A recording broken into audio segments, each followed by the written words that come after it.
I'm a very big advocate of regionalization and our communities working together. We're very fortunate to have both a Hampshire County Council of Governments and a Franklin County Council of Governments out here in the district that I represent, providing an opportunity for communities to come together to identify ways in which they can share services, share the costs of services, and produce results more efficiently for their communities and the taxpayers in their communities. Massachusetts is kind of unique.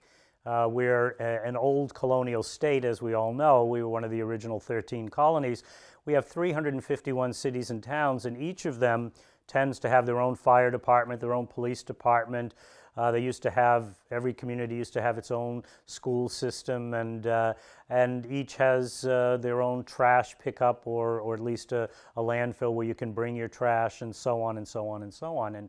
And when you have a lot of small communities, you can also find yourself spending a lot of money to deliver services, and it's not as efficient as if you can create critical mass, which often comes with communities working together and collaborating together.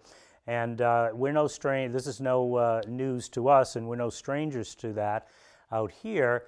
We're among the regions in the state that has the largest concentration of regional school districts, and this goes back 50, 60, 70 years now, where our communities join together in order to improve the quality of education, improve the opportunities that our young people have by having larger configurations in terms of communities coming together and supporting each other in the delivery of education, as an example. And we've worked hard to maintain those regional school districts. And one of the things that Western Mass legislators spend a lot of time doing in that arena is fighting for full funding of regional school transportation. And that was promised in the legislation to any group of communities that came together as an incentive. They would cover the increased costs of transportation that would inevitably result from people having to bus their children across town lines to other communities in order for them to attend the same school. And unfortunately, over the years, we have not seen the full funding that was promised.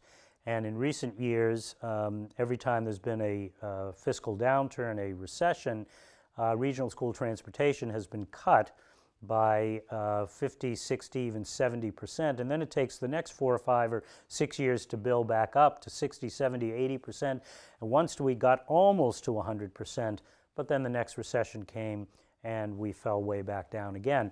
I sponsored legislation a few years ago which now says, and we've now been implementing it during this recession, that says you can't cut regional school transportation by any larger a percent than you cut the Chapter 70 school aid from the Commonwealth.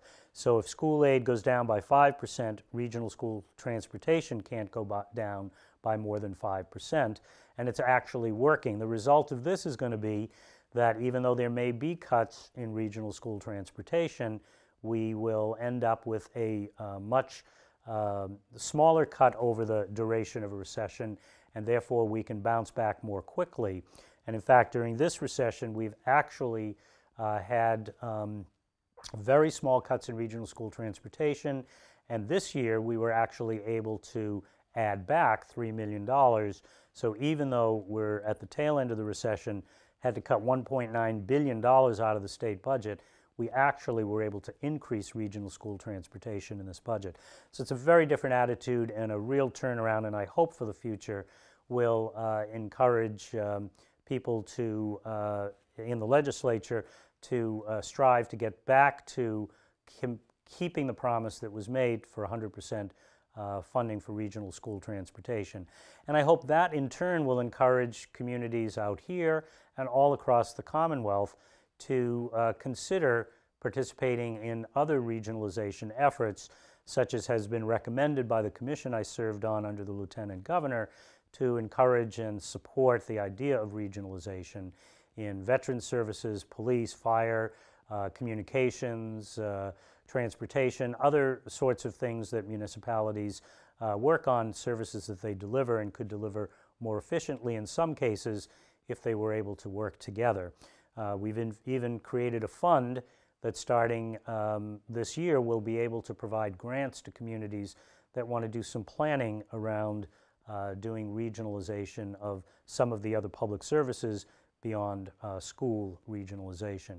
So I'm hoping for a bright future for regionalization, not only because it will save taxpayers money and use our money more efficiently, but because it'll be saving services that communities want, need, that might otherwise be in jeopardy as a result of declining revenues.